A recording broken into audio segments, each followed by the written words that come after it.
YSR Congress party తరఫున మేము గెలిచి సర్పంచులుగా వార్డు మెంబర్లుగా మేము గెలిచి 4 సంవత్సరాలు పూర్తయిన సందర్భంగా ఈరోజు మేము అందరం కలిసి ఈ 4 సంవత్సరాలు అనేక ఒడిదుడుకులు చూడడం జరిగింది. 2021లో ఫిబ్రవరి 21వ తేదీన మేము గెలిచిన తర్వాత కరోనా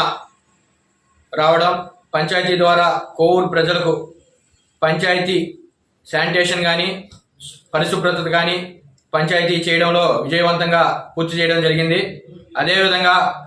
2022లో కని విని ఎరగని విధంగా వరదలు రావడం, ఆ వరదల్లో పంచాయతీ సిబ్బంది అయితే నాయకులైతే ఆనాటి ఎమ్మెల్యే గారు ప్రసన్న కుమార్ రెడ్డి గారి ఆదేశాలతో కోవూరు ప్రజలకు ఎటువంటి ఇబ్బందులు కలగకుండా వాళ్ళకి అవసరమైనటువంటి ఆహార పదార్థాలు, వాళ్ళకి కావాల్సిన నీరు గుడ్డ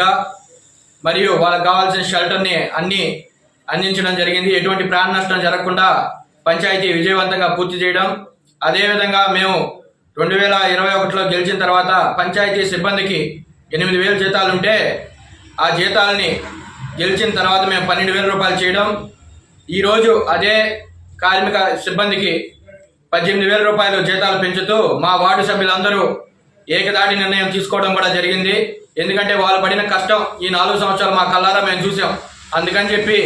వాళ్ళ కృతజ్ఞతలు తెలుపుకోవాలనే ఉద్దేశంతో ఈరోజు కోవూరు పంచాయతీ వార్డు సభ్యులందరూ వాళ్ళకి 18,000 చేసేదానికి అందరూ ఆమోదించారు. అదేవిధంగా మేము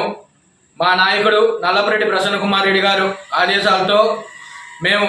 చేసిన ప్రతి పని ప్రజలకు ఉపయోగపడిందని, ప్రజలకు ఏమైనా సమస్యని పంచాయతీకి వస్తే చిరునవ్వుతో వాళ్ళకి సమాధానం చెప్తూ వెంటనే వాళ్ళ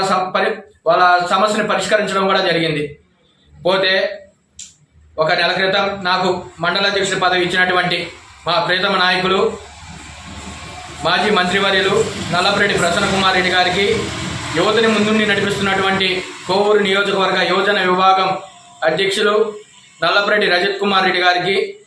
నన్ను ముందుండి నడిపిస్తున్నటువంటి పచ్చిపాల రాధాకృష్ణారెడ్డి గారికి మరియు నిరంజన్ బాబు రెడ్డి గారికి, తాడిపత్తి విజయ్ కుమార్ రెడ్డికి ప్రత్యేక ధన్యవాదాలు తెలుపుకుంటూ 10 పంచాయతీల నుంచి నాకు మద్దతు తెలిపినటువంటి వైఎస్ఆర్సీపీ నాయకులకు, కార్యకర్తలకు మరియు వైఎస్ఆర్సీపీ కుటుంబ సభ్యులకు, నల్లపరెడ్డి అభిమానులకు నా ప్రత్యేక ధన్యవాదాలు తెలుపుకుంటూ, అదేవిధంగా నాకు ఇంతటి అవకాశం కల్పించిన జగన్మోహన్ రెడ్డి గారికి, కాకాని గోవర్ధన్ రెడ్డి గారికి మరొకసారి నా మీద నమ్మకం ఉంచుకొని నాకు ఈ పదవి ఇచ్చినటువంటి నల్లపరెడ్డి ప్రసన్న కుమార్ రెడ్డి గారికి, రజత్ కుమార్ రెడ్డి గారికి ధన్యవాదాలు తెలుపుకుంటూ ప్రతినిత్యం ప్రజలకు అందుబాటులో ఉంటానని, 2029లో రాబోయే ఎలక్షన్లో కోవూరు మండలం తరపున ఎక్కువ మెజార్టీ వచ్చేదానికి పార్టీకి సాయశక్తులా ప్రయత్నిస్తానని చెప్పుకుంటూ